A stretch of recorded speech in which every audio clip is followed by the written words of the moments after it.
Narcissistic disorder, or the sort of the derivation or the labelling of such, has it been something that you've confronted in your counselling career, or is it a relatively modern invention?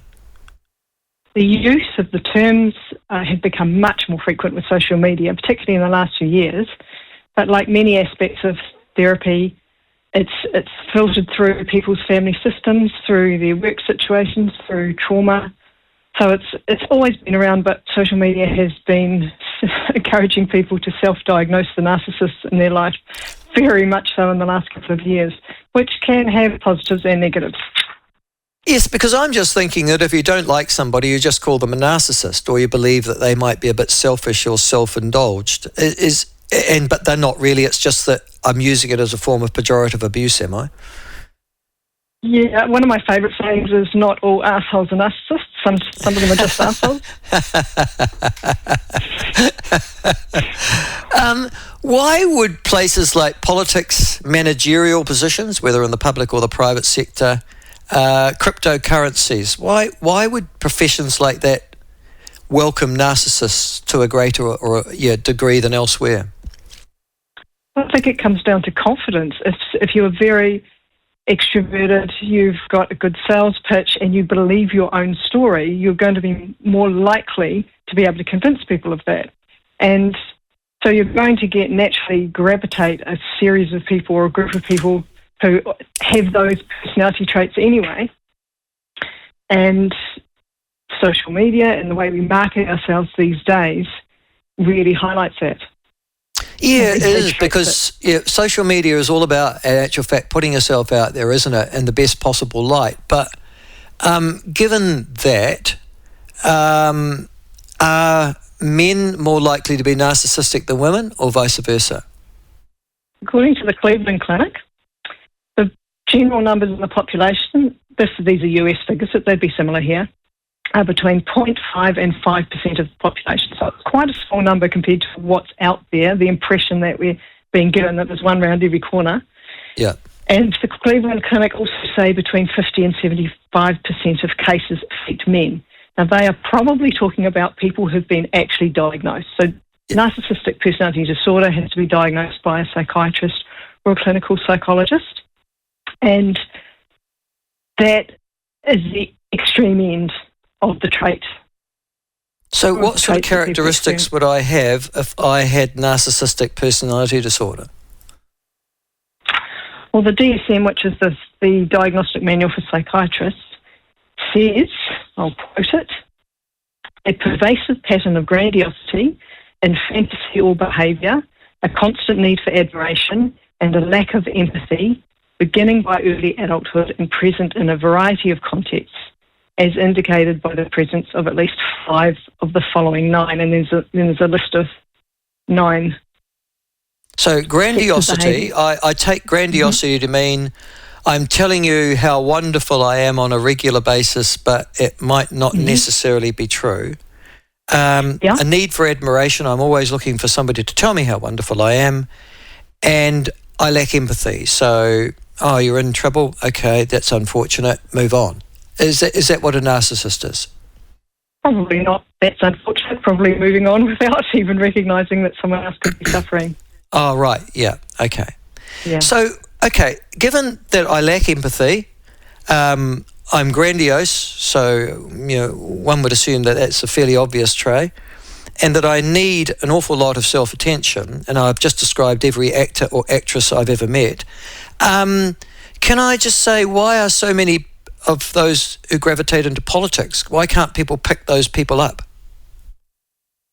Because they're very charming.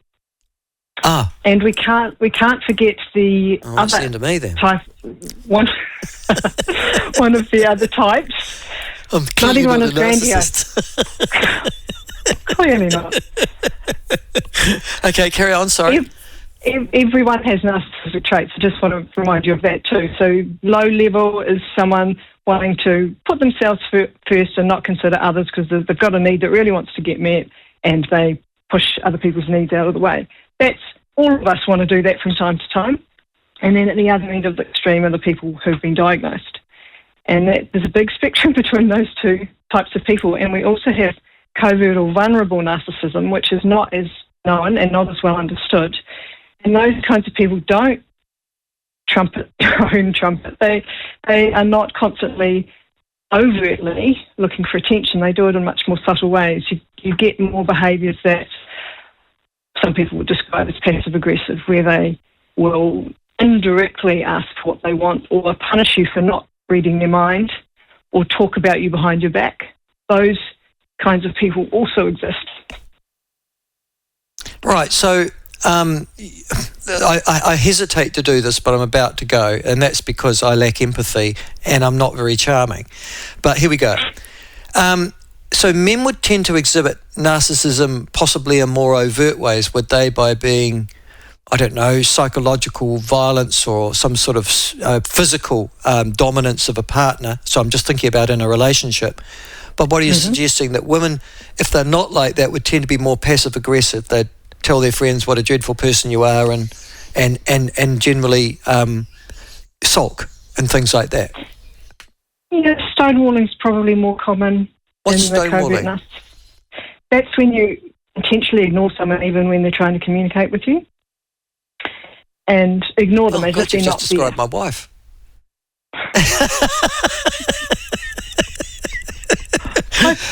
Sorry, so let me get this right. I'm communicating with them, but they're ignoring me. Is that correct? Yeah. Yes. And if you're in a relationship with one and say you're co-parenting with them or you've got children, I'm in trouble. Carry on. They might still communicate on a superficial level about, daily admin stuff, but anything meaningful they'll ignore. Okay.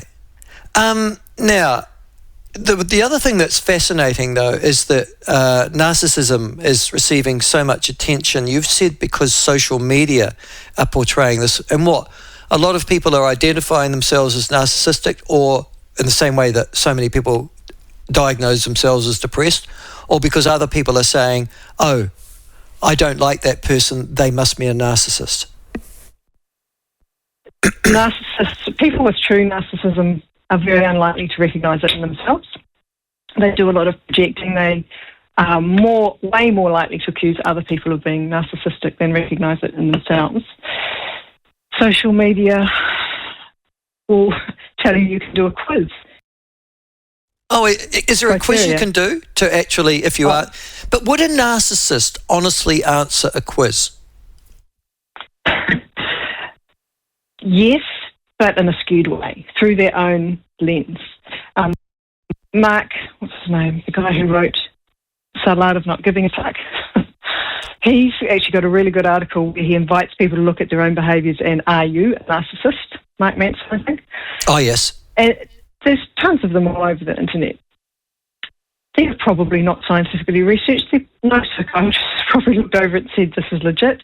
It's people who have maybe had experience with what they perceive to be narcissists who have decided that they're experts. That's always a red flag, someone calling themselves an expert when they're not. And so they're encouraging people to diagnose the narcissists in their lives. Okay. I've also said that how do you spot a narcissistic woman?